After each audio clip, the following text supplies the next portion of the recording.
Bonjour à toutes et à tous et bienvenue dans le café pressé de ce mardi 9 juin. On commence par la presse française et le quotidien L'équipe qui titre sur le nouveau départ qui est en train de démarrer le Paris Saint-Germain. En fin de journée, on a appris hier que le club de la capitale ne prolongerait pas Thiago Silva qui est libre à partir du 30 juin prochain. Suite aux pertes de près de 200 millions d'euros du fait de la crise sanitaire, le salaire du capitaine brésilien était trop important pour prolonger l'aventure parisienne avec l'ancien défenseur de l'AC Milan. Qui plus est, il y a une semaine, le Paris Saint-Germain a décidé de lever l'option d'achat de Mauro Icardi. D'après le quotidien sportif, si une porte lui est ouverte du côté du Brésil avec Fluminense, son profil intéresse toujours en première ligue et le club milanais. Thiago Silva a donc encore quelques semaines pour vêtir le maillot du PSG et soulever un dernier trophée avec la Ligue des Champions d'ici la fin du mois d'août. Dans l'Hexagone, on prépare la saison prochaine et la ministre des Sports Roxana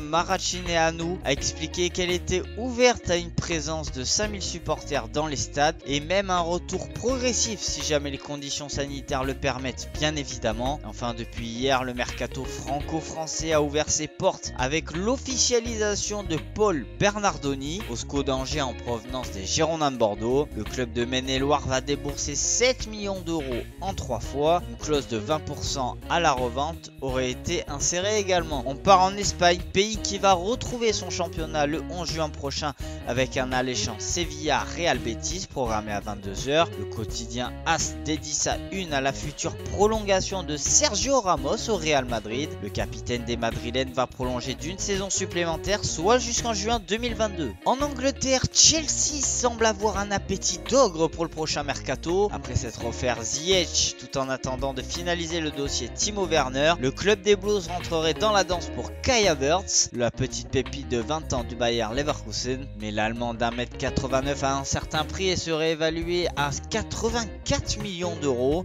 Une somme sacrément conséquente puisque toute l'Europe ou presque lui fait déjà les yeux doux. À Manchester, on se pose toujours la question sur Paul Pogba, partira pas, mais surtout le Daily Star s'interroge sur la possible association avec Bruno Fernandes qui pourrait être très alléchante sur le papier. Élément de réponse le 24 juin lors de la réception de Sheffield United à Old Trafford. Enfin, de l'autre côté des Alpes, la Gazzetta dello Sport a réalisé une interview exclusive auprès de Giuseppe Marotta, directeur sportif de l'Inter. S'il espère que le Barça ne paie pas la clause de Lautaro Martinez, il a exprimé sa confiance sur le dossier Sandro Tonali qui pourrait rejoindre l'Nerazzurri la saison prochaine. Il a également expliqué que l'Inter voulait remporter la Coupe d'Italie et que le Scudetto n'était pas un rêve interdit et que tout pouvait se dérouler dans les prochaines semaines. D'un autre côté, le Corriere dello Sport a montré les 3 hypothèses que la fédération italienne a à laquelle elle pense si jamais le championnat devait s'arrêter de nouveau. Les playoffs ne sont pas une hypothèse écartée, mais la décision ne sera prise que le 10 juillet. Du côté du mercato en Italie, Paolo Dybala a tapé du poing sur la table. En attendant de prolonger avec la Juventus depuis quelques mois,